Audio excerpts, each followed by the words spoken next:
color, and nowadays it's all done digitally. Yeah, it wasn't. Ron was on your show a few times, wasn't he? Oh, he'll be back on here, I think, February. He's on here quite often. We talk about what it's like to do.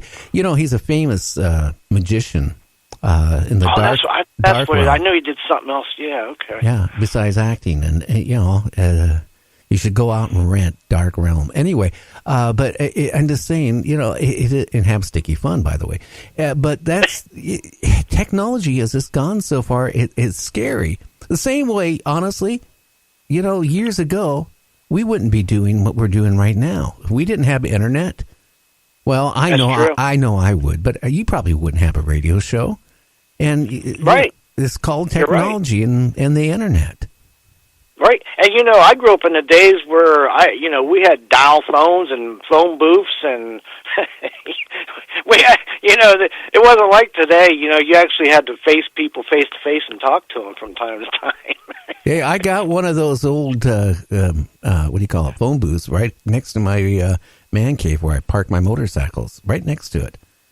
And I think you got like one of them old phones hanging up on your wall there in the studio, don't you? Oh, my wife found that. She is a how can you call it? A thrift store whore. She, instead of going to, like department stores like Sears, she could have really helped Sears out with all the money she spends and going to, I won't say, but she loves going in thrift stores. A lot of times she doesn't come home with anything. But she just she's a shopaholic. In fact, for the first 15, 20 years of our marriage, I swear to God, you would walk into our house and you had to be careful where you walked.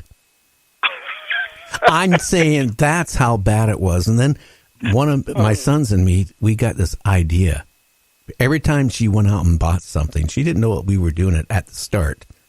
Okay, she bought something today. Well, okay, that means 2 items go. And we take 2 items, to the trash and throw it away. If she come home with 4 items, we take like 8 or 10 and throw it away. And then over a course of a couple of years, all of a sudden, all this stuff that she has acquired was all gone. It just recycled itself out the door. Goodness gracious. Yeah, well, that's how you do it. I mean, but, she's not a hoarder anymore, but I tell you, that broke her of the habit. But how about these people? I went to this one guy's house a few years ago, a friend of mine. Well, I'd never been to his house before, and he says, "You want to come over?" I couldn't honestly find any place to sit. There were boxes. Goodness. Yes, listen, I've been buying and selling antiques for 20-some years. I went to a house one time, Gary, that it would be a feature movie on hoarders. It was a huge house, but it was like a tunnel. Clear of the ceiling, it was just a little tunnel wide enough for a person to walk single file through the whole house. It was bizarre. Oh, Lord. Well, on the news here recently, and I say recently, a couple months ago, there was some lady that actually, her relatives and friends didn't see her for about a week. And I guess one of those big walls of what you're just talking about fell on her. And she, died from it, and, that she was buried under her hoarding stuff. That's how bad it can actually get with some people. They hoard it. And it depends. Some people hoard stuff like newspapers. Why would you hoard newspapers? But I know, and I've seen bizarre stuff in my list, and I've seen some stuff people have hoarded. Some of it's, I can see it, but it's still kind of extremely obsessive. But some of the stuff they hoard, like you just said, that, used matches and old pencils and newspapers and napkins from restaurants. It's, but not just one, but like a million of them. Yeah. The other day I pulled up to, I can't remember, I think McDonald's, and a guy pulls up next to me. Okay. And he gets out of his car and stuff started falling out the car door. And I kind of looked at his car, and all of a sudden I realized his car is a hoarder's car. I mean, I swear to God, I don't even know. There was not even a room to put a passenger in. It was everything you could imagine piled in just like the whole thing was just cluttered with junk of whatever. Wow. There's probably mice got homes up in there he hasn't even seen. Don't even know. Yeah. I hate to get in a car late at night like that because you don't know, something could just grab you and pull you in there and you'd be gone. Hey, speaking of cars, did you hear about that car that your friend there, Mr. Big Toe, put a dent in? Do your wife still not believe that, or you want me to put her on the phone and talk to her about that? Well, not now. She just got home from work, and she works about 14 hours a day. Has to drive 90 miles each direction. So when she gets home, I leave her alone the first hour to let her unwind. But she's never going to believe that would happen.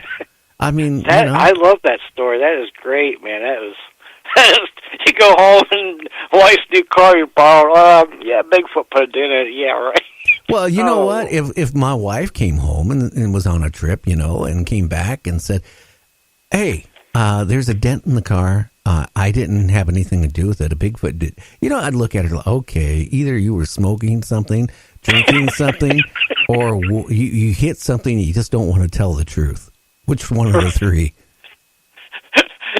It wasn't the warm fuzzy kind that did it. Let's put it like that. Well, that's today I was talking, about aliens, I get all these groups, two different groups of people, okay, on my show as guests. I'll get the ones that will say Bigfoot or aliens or warm fuzzy carrying, give off orbs, want to be here only to help man. They read your mind and, and all they think is nice thoughts, okay? But then, I started thinking, like I was talking on my show the other day, if an alien, right, abducts you, right, and then takes you up in their spaceship and then starts prodding you, right, and taking some of your cells and DNA and then implants you, I was telling Preston that, my guest the other day. Now, is that a alien that is warm, fuzzy? Because if they were going to be, how can I say it? They wouldn't abduct you without your permission. Nope. They would say, hey, look, we want to take you up on our spaceship. Or we want to, take your ovaries, or we want to take this or whatever, right? You're not going to go on that spaceship unless you're drunk and they find you in a bar. But ask Travis Walton what he thinks about it. Wow. I can tell you, I don't think all the species out there are warm and fuzzy. Now, there might be some that are. I don't know. I've never ran into one and had a conversation. Now, Bigfoot experiences, okay? I've had all these people on about Bigfoot on my show, talking about them, interviewing about them and all that stuff. But not one of them has actually seen a Bigfoot. Well, that's the whole thing. First of all, we haven't even really discovered one, first of all. Second of all, the law of nature will tell you that aliens, Bigfoot, or whatever, they're not all going to be good just like humans and just like your pets or whatever. You got good ones, you're going to have bad ones. They're not all one. They're not all good, and they're not all bad. I'm sure there's a mixture of both, just like with human beings. Well, all I can say is maybe in an area that is frequent by campers and like that, they might be different than when you go out to the Canadian Rockies and go out someplace where you're miles and miles away from humans, and then they see you. They're not going to, even probably realize what you are. But on the other hand, when we talk about aliens and being abducted, and I had a guest on, they wrote a book about owls. And one of during our conversation for 2 hours, he was a forest warden. He had a house and a long driveway to his house, and he lived in an area which he didn't have to worry about closing his curtains because who's going to see him?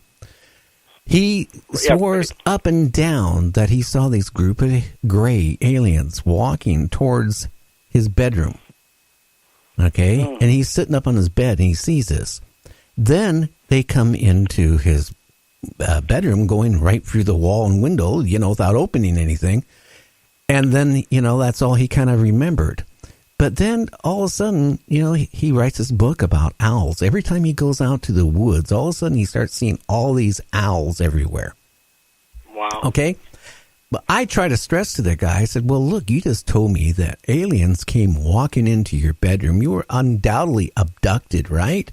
So maybe they implanted into your brain, okay, because they scanned your brain anyway. And since you're a game warden, maybe you kind of like owls. Maybe you were, since you're a kid, infatuated with owls, the way they look and how they behave. You must be, because you're a game warden, you must be into, animals and taking care of them, right? Yeah. And I said, and I pointed out to him, I said, okay, well, maybe they implanted in your brain that every time you saw, and maybe they were monitoring you, I have no idea, but if you were out there in the woods and you saw a gray, you didn't see a gray, you seen a owl in its place. Yep. And you know what? If they've got the technology to come here, they've surely got the technology to put something in your mind to replace your memory with something else like the owl, or to make you think it was owls or something like that. And, another thing that reminds me of, there was an incident in Alaska that all the residents were getting abducted and stuff, and they had the same thing. They were seeing owls. I think they made a movie about it, actually. Well, maybe they were being all watched by, but you know what? But what gets me is, people just don't. I'll go one step farther. Okay, talking about Bigfoot, for example. Now, I have, through a marriage of one of my daughters, she's been married a couple times. She married into, one of the tribes was a Muckleshoot Indian tribe. I'm not going to mention the second tribe, but I managed at one point in my life to talk to the medicine woman because they didn't have a medicine man.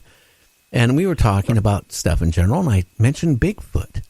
And, they go back, back a long time, supposedly encounters with Bigfoot. And, it was every encounter they ever had with Bigfoot, it wasn't a friendly, warm type of thing. What she told me, that all these stories, okay, and now this is one tribe. Who knows about all the other tribes, right? Yeah. She would say that here they would be in their village, right? And, the squaws would be down at the river, washing up or washing their clothes, and they'd have their little babies with them, right? And here a group of Bigfoots would come in and run off with either a squaw or run off with the babies or whatever. So then the Indians would naturally, right, the men would go and, trace down the Bigfoot. And then they knew, like in this one case, I guess there was some cave, they would find the bones of, of their loved ones. I've heard these same stories told through a few documentaries from tribes elders about the stories. As a matter of fact, one of the stories, they got into a kind of a war with the Bigfoot until they had a little bit of a settlement where, range where don't go in our land, won't go in your land type thing. And, these stories go way back. It's not something that just happened. And that shows a history that they're not all warm and fuzzy by no means if they're taking your kids for lunch. Oh yeah, but then I have these guests. They talk about portals, going off world, going off or the universe, going off to a whatever. Okay, now I'm just going to throw this out there. Okay, what if these are shapeshifters, or again, because if we go back 100 years, 200 years, 400 years back to the American natives, okay. The Indians, okay, what things were they scared about? Well, they would be scared about bear and stuff like that, wouldn't they? And cougar and stuff like that. Bear, okay, now why not take a bear and then increase it to something more scary? Correct? Yep. Okay, now they take a bear and a human type combination, throw it together. And so when you see a Bigfoot, again, it could be an alien that gives off whatever it does to make you think they're a Bigfoot to scare you off. And that is an extremely good point. I've thought about that a few times, too. It all coincides with the owl thing. If they have technology to come here, they could have technology to make you see what you want to see. They know what your fears are. They know what you like. So they can put these images in your head. And here's the other thing. They can manipulate you with them and control you in a way. So, yeah, you're right. Yeah, that's what I think they can. And how about all these people have been abducted? A lot of times it takes them years to remember they were abducted. And they don't even remember, like Timothy Cullen, who's been on my show 3 or 4 times. He doesn't remember being on a UFO, but then, all of a sudden he did. Him and his wife, they saw a UFO. Okay, and then he goes to the doctor because of a car accident at a different time and they do X-rays, and all of a sudden they